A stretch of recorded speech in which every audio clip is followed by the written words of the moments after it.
us, of course, we have Mr. Eric Walucho, who is the Secretary General of KAWA, that is the Kenya Amateur Wrestling Association.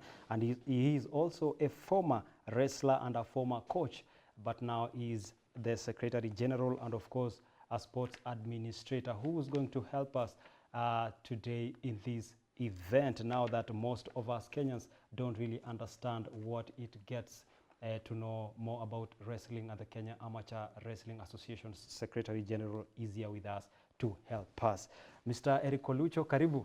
Asante sana. Welcome to Sports Sugu here on GBS. Thank you very much. Welcome, kabisa. Now, let's start it off, Mr. Walucho.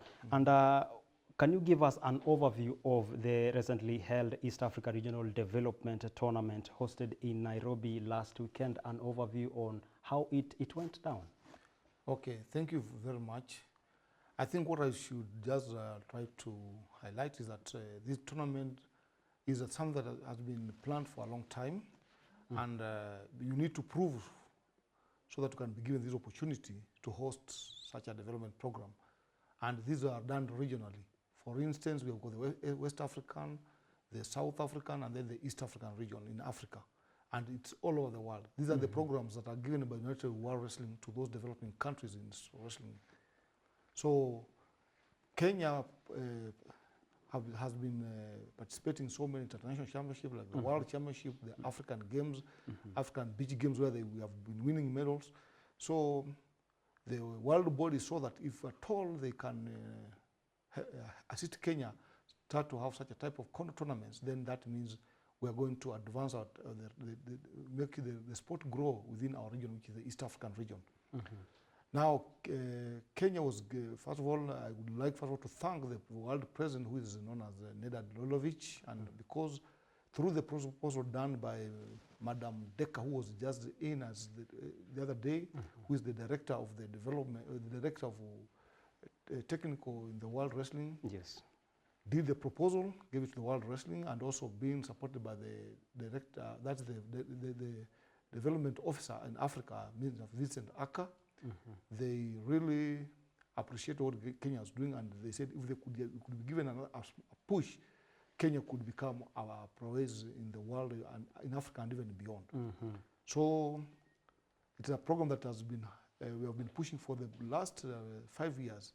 So at the end of the day, it has come to be whereby now Kenya was given that opportunity, and even to know that in the World Wrestling Body is the one that funded the program, even with the partnership with the IOC, that the Olympic Solidarity Movement, and even the National Olympic Committee. They supported the program up to where it is. So by so doing, they gave funding which enabled us to host this championship, whereby we had 6 countries coming to participate. Yes. Now you've highlighted several objectives and goals of the tournament. And let me just get it from you. What were the specific main objectives and goals of this tournament that the UWW saw it necessary to facilitate and be held in Kenya this year? Yes. First of all, what you should know that any country that does well in any sport, it must have its technical rights. To take that, those are the referees and the coaches must match the international standard. And they should also understand what they teach, because wrestling is a sport that entails a lot of techniques and a lot of technicalities. So they found that maybe there's something that the Eastern African region is lacking. And for us to match these international standards, they found that it was good for us to make our regional development, whereby they're going to bring in experts to give this knowledge to our referees and coaches, so that we can now disseminate it back to the athletes, whereby now the athletes will have to get the proper information and they can perform well internationally. Because it's not easy for someone just to win if he doesn't understand what the rules are. So first of all, we had the training coaches and referees course that's begun on 2nd up to 5th. Then at the close of business, that was on 6th and 7th, we managed to have the freestyle wrestling. That was on 6th, it was at Sports View Hotel. And then we had to end the championship by beach wrestling. That was done at Strathmore University. Yes. So that was even a way of assessing our technical officials by either when they do the officiating. Okay. So, whereby we had even 4 of our coaches now having graduated to the level 2 of the coaching, and even our referees, we have also 2 who have now been licensed to go and officiate even in the continental bodies. Okay. So that's what we call development, because without these, then that means we could not have developed. Yes. And as we continue, they have just said these are litmus tests, because whatever we did, we'll have to make the world body continue supporting this tournament till we have our own wings to fly. Okay. Yes. Now I'm getting from you, you're saying it was not even about wrestlers only, but Yes. it was also about the coaches, the technical bench, the refs, and all the people that are in that sports generally, facilitation and in any other means.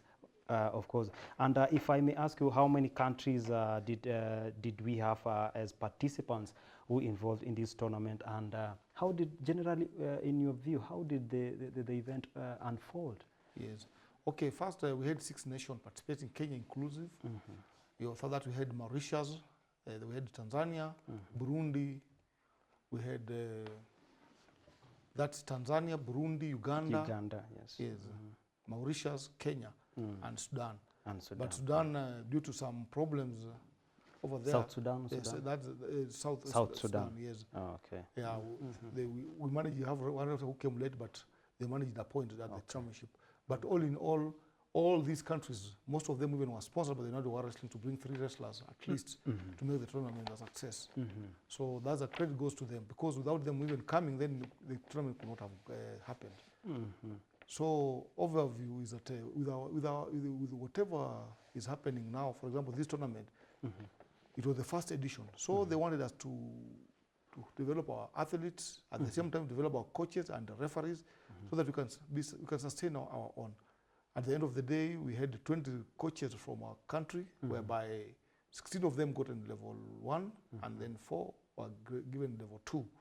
And we also have referees. There were about 12. 2 of them have also been licensed now. They will be operating as the region, or they've been accommodated in the African body. So that means we are growing. So as we continue having this development program, because they're telling us these are development programs. So at the end of the day, we develop our athletes, we develop our our coaches and referees. Yes. That's how now those other countries that are at peak did to be where they are now. Okay, thank you so much. Now, you've talked about the coaches and their levels. Maybe briefly, maybe can you just tell us maybe those levels and what it means, or just something around the levels of the coaches? Okay, you see, when you're being given a level, it means your capability of doing some tasks. For instance, if you are level 1 coach, maybe, okay, there are some tasks that you can be able to accomplish. So you will move from level 1, level 2, level 3, up to even the educator. And you'll be given to become a development officer in maybe a region, because the knowledge that you have is massive than. So, and also, for example, the wrestlers you do produce. For example, if you can be able to coach a wrestler up to the level of the Olympics, then that means your level goes up. So it just goes gradually like that. So you cannot just start from the grass, then you go like that. Because even we have got those wrestlers who are also graduating to become the coaches. So as they continue gaining more knowledge, they continue advancing from one stage to another. And also I could maybe also talk about the refereeing. Refereeing, they are of different levels. There are those ones who can officiate in the regional. For example, now we have got our own national referees. Now they have advanced, now they have gone to the regional coaches, referees. Now they'll move again to the Africa, up to the even Olympic and even the world. So it depends on how we are going. Like now the guy who was in charge of the refereeing body is known as Charles Viet from South Africa, who was here, who was in charge of this program.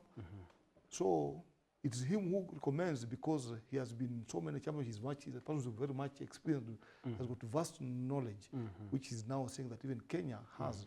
And as per this, you see, he has given us very young referees, a girl and a boy, whom I know they are under below of 28 years. So before they come to 40, they will be also They in will that be level. somewhere. Yes. All right. Now, we can see we were shortly seeing those the live pictures. No, I mean the videos of the past the past tournament that was held in Sportsview Hotel, Yes. and we're seeing the athletes there being, I mean, they are on shoulders. Yeah. And we were talking earlier on. You were telling me that shoulders is one of your best assets that you can't let your opponent have Yes, them. Pin them in down. wrestling, even sleeping on your back that's forbidden. Okay. Because then that means you have submitted. Yes. And you see, that's when okay.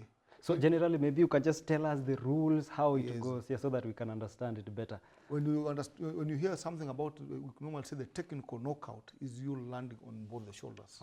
So when the both shoulders touches the ground, that's the mat, the surface of the mat. As long as you're within that region, that's the zone, that Which, yellow zone. yes, the yellow the zone. one you Okay. see, as long as you see now, for example, like now when it touches the shoulder, then that means the game is over. So there's no wrestler who is going to accept that, and that's the epic center of the game now. So yours is to pin someone both shoulders on the ground, so which is not easy. Whereby again, when you continue that, for example, now that's where the match begins. So someone can also win by either pinning that's winning by pinning the shoulders. That's a technical knockout. No, that is technical knockout. Yes, then we have got how you can score by even earning the points. That's pushing someone out of the zone. Like now, if you push someone out of that zone, you get a point. If you bring someone down and come at his back, you get 2 points. So right now, for example, now, okay, if you roll with someone, you get 2 points, like that. So if you, in freestyle, if you get a difference of 10 points to 0, or whatever, for example, in 2 seconds or in 1 minute, then the game is over, which is impossible. Okay. Yeah. Oh, yeah. And If you can, you say if you can get to between 1 and 10 in how many minutes? If you just get a difference of 10 points. A difference of 10 points points, with the opponent in how many minutes? You become the winner. Even within 1 minute or 2 Automatically, you are the winner. Yeah, but now you can also win by the periods. For example, now wrestling is divided in 2 periods when you are wrestling. The first period is of 3 minutes, and then you've got the 30 seconds rest pause if the difference is not 10. So you come back for the second round to get again more. So if you don't win by the technical superiority, that's the 10.0. If you get 10.0 with whatever time, the game is over. No matter the time. Yeah, it's over. But so now, how many, let me just cut you short, how Yes. many, you said knockouts, you said within 3 minutes, and then you go for a break, yes, of then 30 you seconds, come back. then you come back for another 3 minutes. So that's the time, now time determines. So it can be maybe 5-1, that now it ends. That when the time will determine. So it doesn't have a particular round, it's just as much as one is going to have maximum points, or how many rounds are No, there? the rounds are 2. Are 2. Yeah, wrestling we normally do it the rounds are 2 of 3 minutes. 3 minutes each. Yeah, 3 minutes each, and then you've got a pause of 30 seconds. If someone has not achieved the 10 points mark, but if you can achieve the 10.0, if you can get 10-0, even though it's 2 minutes, then that's the end of the game. Okay. Yes, but if you have not achieved that, if blue is something, let us say 3, and the red one is blue, and then you have got 3 minutes that ends, then you have to go to the corner. Then you will come and wrestle back again. So it depends. If you don't get the real 10 points within then the time will determine. So within the 6 minutes time, you should do your action and complete the action. Okay. Yes. All right, thank you so much now for those rules. And somebody was asking me to ask you the difference between the wrestling that we normally watch on TV, that is they call the WWE, the international wrestling competitions, and this one. What is the difference actually between the two? Yes, I think these are questions that has already been asked. What I normally say, this is an Olympic sport, and this is the real wrestling that you are seeing on the TV. It has got nothing to do with faking or anything to do with acting. So that's why I call it Olympic wrestling freestyle. But with this one that is WWE or something of that kind that you normally see, that's a stage managed, and it's just sort of entertainment. So, but also it needs a lot of physique and a lot of practice. But somehow it's arranged. But this one you don't arrange. You just meet your opponent in the blue corner and red corner. Then you have to wrestle against each other. Yes. And let me just ask you this one. In terms of support from maybe the government through the ministry, how can you say is their support towards Kenya Amateur Wrestling Association? Yes, what I can just say, as I told you earlier, is that even we go into the World Championship, Africa Games or Africa Championship, it's the government that has been supporting us. And from that, this championship has emanated from that. So what I can just say, the tournament, this first edition was sponsored by the United World Wrestling and the National Olympic Committee. Yeah, so that we can start developing this sport at the regional level and as we go on. So what I can just say that within the region, as we continue now, I think now we should now also, as the government has seen that, it will come in because it was totally funded by the United World Wrestling. Yeah.